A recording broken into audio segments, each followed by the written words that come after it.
Distinguished guests, please welcome President of NYSET, Melinda Person. Watervliet Elementary School 4th grade teacher, Janine Lance.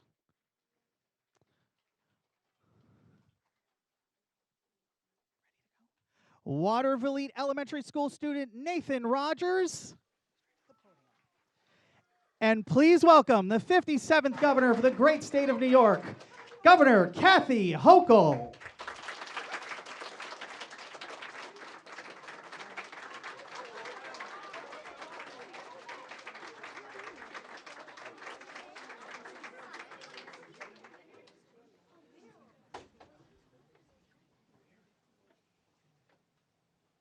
Good morning. I'm Nathan Rogers, and I'm a 4th grader here at Watervliet Elementary School. I would like to welcome all of you to our school library.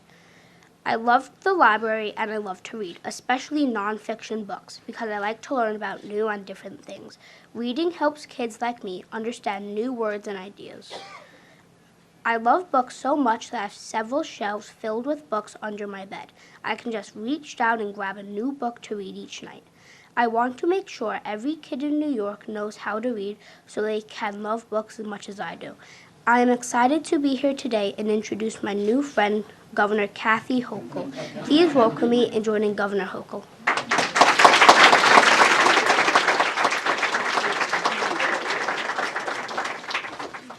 Nathan, well done, and you weren't nervous at all. Nathan and I just had a very intense conversation about how he's about 4'9", and he was fishing in North Carolina and caught some, what were they, sharks you caught? Yeah. He caught sharks that were 3 feet. So you want to hear the story about how brave Nathan is out there tackling the sharks at the Outer Banks. He has a great, maybe he'll write a book about that someday since he loves books so much. Well, I'm delighted to be here, and I want to thank everyone for joining us at this wonderful location, Watervliet School. And, you know, today we're going to turn the page on how we teach young people to read. And this is a long overdue opportunity to help young people have the best opportunities they can. And I want to thank so many people who have joined us here today. First of all, our students, thank you for joining us. Is it okay to be out of class for a few minutes here? You okay with that? Okay. If you think you need to be back, I mean, we're good, right? Stay here. Melinda Pearson, the head of NYSET. She's the head of all the teachers. So she is someone I've gotten to know very, very well. She's a fighter. She's a strong woman. And I want to give her a special round of applause. Melinda Pearson. We also have some of my partners in government. You've all seen the Capitol, right? You've gone past. You've seen the big dome and the Capitol building. We have Senator John Liu has joined us, Assembly Member John McDonald, Assembly Member Pat Fahey, Assembly Member Robert Carroll, Assembly Member Joanne Simon, and also those are all of our elected officials. Let's give a round of applause for our elected officials.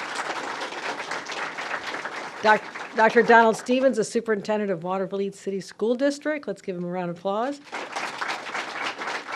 Janine Lance, who you're going to be hearing from, a 4th grade teacher here, which is wonderful. We'll be hearing from her in a couple minutes. And the mayor of this great community, Mayor Charles Pedicella, and I want to thank him for joining us as well. So we're here to talk about Nathan's favorite topic, which is reading. Do you all have books hidden under your bed like he does? No. Maybe. Okay. Okay. Well, here's what I was telling the students down the hall. I told them when I was in 3rd grade, and I know you're 4th graders, when I was in 3rd grade, I had this one favorite book. It was called The Story of Harriet Tubman. Who knows who Harriet Tubman is? That's very good. And it was a book I used to check out of the library all the time. I didn't own it. I checked it out so much, the librarian one day said, why don't you just keep it? And what I would do is, late at night, when my parents said, turn the lights out, it was dark in my room, I crept out of bed, and I'd go grab that book. And I read it over and over and over, because I could not get over how courageous she was.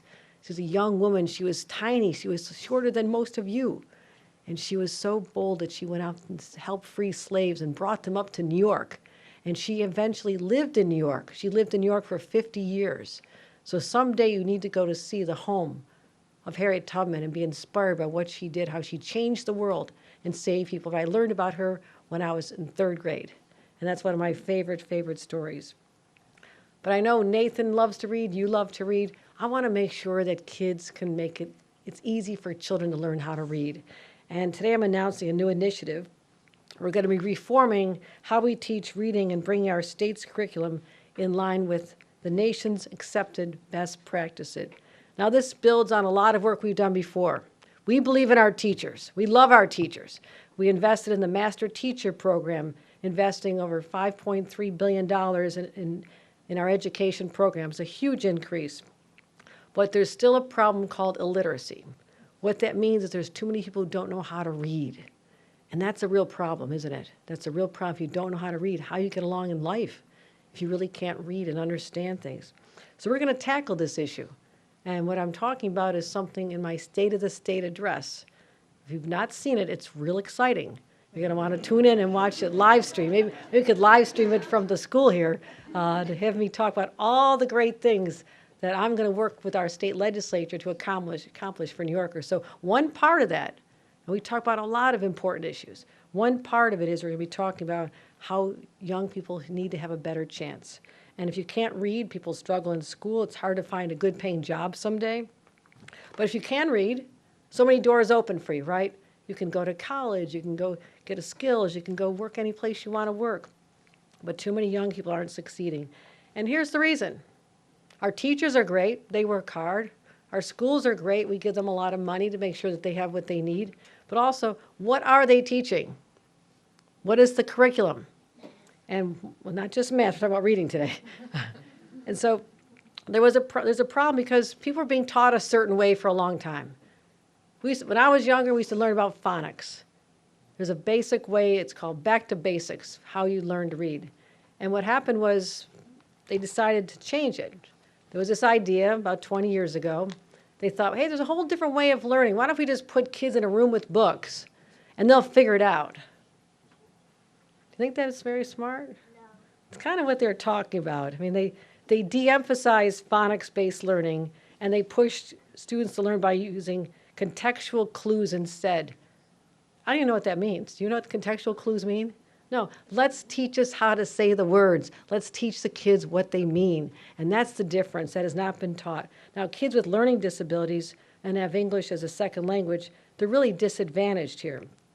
Teaching programs in colleges have focused on that program as well. So the teachers were taught, this is how you're supposed to do it, and they did. They were told, this is what works.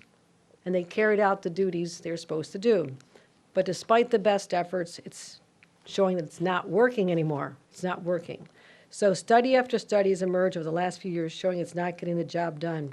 This outdated curriculum is still, even though we know it's not good, it is still the most common way they're teaching reading and literacy in our schools.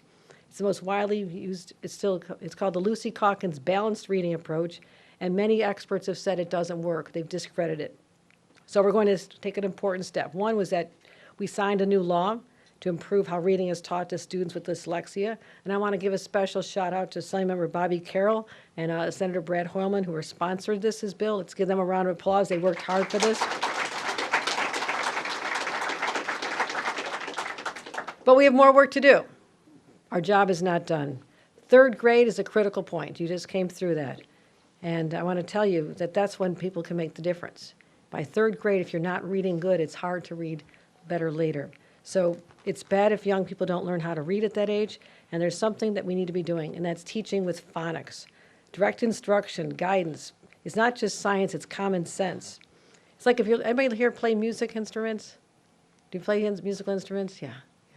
Well, if you're taking piano lessons, for example, you have to learn the basics first. You don't just go listen to some beautiful concert music from Beethoven and say, oh, I can go do that. You have to learn the fundamentals. You have to learn the basic. No one questions that. But we're going to make sure that our kids learn the basics. Other states are doing this. Connecticut's doing it. New Jersey's doing it. Even the city of New York's doing it. And as governor of the entire state of New York, I think every child should have the best shot in life, the best shot to learn how to read, best shot to become completely literate by the time they leave school, and make sure that our families deserve better as well. So that's what we're going to do. The first day of school is like a fresh start. We're going to have a fresh start. We're going to do things differently, and we really expect different outcomes. So when I do my State of the State next week, which I told you all about, we're going to talk about my Back to Basics initiative. It's a set of solutions to reset how our schools approach reading. We're setting a bold goal to transform how reading is taught in the state of New York. And we'll make sure that students receive what they learn. So we're going to be teaching phonics, decoding, vocabulary, and comprehension, just like the older adults in this room know all about. They skipped a long time. They missed an opportunity, and now we're going to get back to common sense basics. I also want to acknowledge that Commissioner Rosa of the State Education would love to be here. She is out of town right now, but she has her representatives here today. I give them a special shout out. And I want to thank all the teachers at this school who've been working so hard to do this. And that's why, to help our teachers, we're going to be investing $10 million in teacher training programs to make sure we can fund over 20,000 more teachers to learn how to do this. So that's what we're doing. It doesn't sound like a big deal maybe to you sitting in the front row, but it is. It is, okay? This is a very big deal because for a long time, people realized what was going on was not working, but nobody stood up and say it needs to change. And sometimes it takes a little bit of will and ambition and a bold idea for what our state can be. And that's what we're doing here today, saying we can do better. We will do better. And I'm going to set high goals for us to make sure that we achieve the highest, because this is New York, my friends. This is New York State. This is the greatest state in the nation. And I'm looking at a room full of young people that represent young people all over New York. You are the future of our state. And I want to make sure that you have the best tools and advantages of anybody so you can be as successful as you want to be. So that's what today is all about, changing how we're doing it. We're going to throw away the old method, say goodbye, it didn't work, and get back to basics and learning and make sure that you have a great chance to learn the easiest and best way you can. Again, I want to thank all the teachers involved here and representing them. Of course, as I mentioned, is Melinda Person, who has done a great job as the head of the teacher organization. Let's give her a round of applause. Right here up.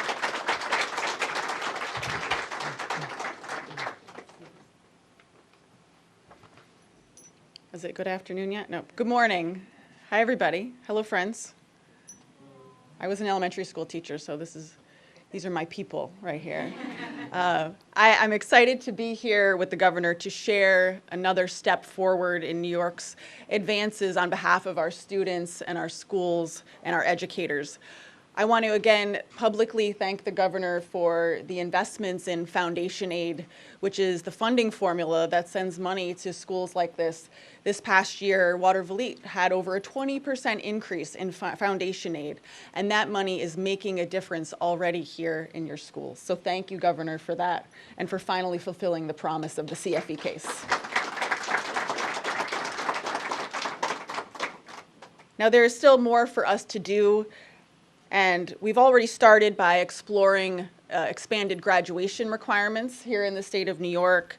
We're also emphasizing experiential hands-on learning, like we were in Syracuse with the Micron investments a few weeks back. We are reimagining how our public schools can educate the whole child and how our schools can continue to be the centers of our communities.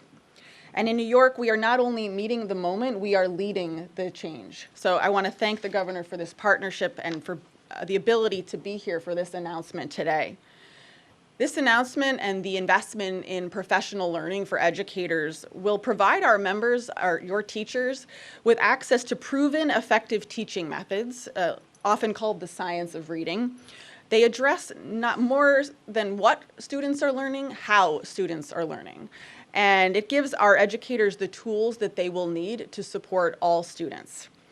Now, this is a part of a national movement, like the governor mentioned, and it acknowledges not only the importance of literacy, but it also recognizes that teaching students to read is a complex task. It is not simple. And in the past 10 years, almost every state has implemented new policies with regard to reading and ensuring teachers have full access to the latest tools for this teaching. Now, these policies are not merely the result of the latest fad. I want to be really clear about this. This is the result of decades of research, brain science, information from tens of thousands of studies that is driving us toward this change in instructional practice. And every week I travel across the state and I speak to teachers, to educators in classrooms in all different types of areas of the state.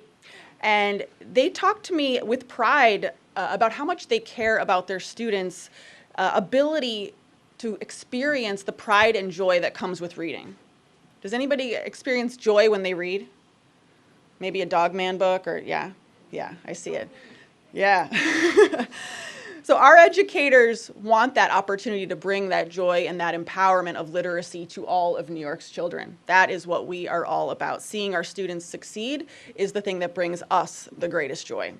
So I want to thank the governor for including us and acknowledging that too often our educators aren't provided with the tools they need to help students succeed. And she is here to help us fill that gap. So thank you so much. This program is extremely important. And it is my pleasure to introduce Jean Lance, a 32-year educator here in Watervliet, a fourth grade teacher, and also notably runner-up as for Teacher of the Year for the last few years. And she has been making a difference for 32 years for her students, and now she's here to tell us some thoughts on this particular initiative. Jean.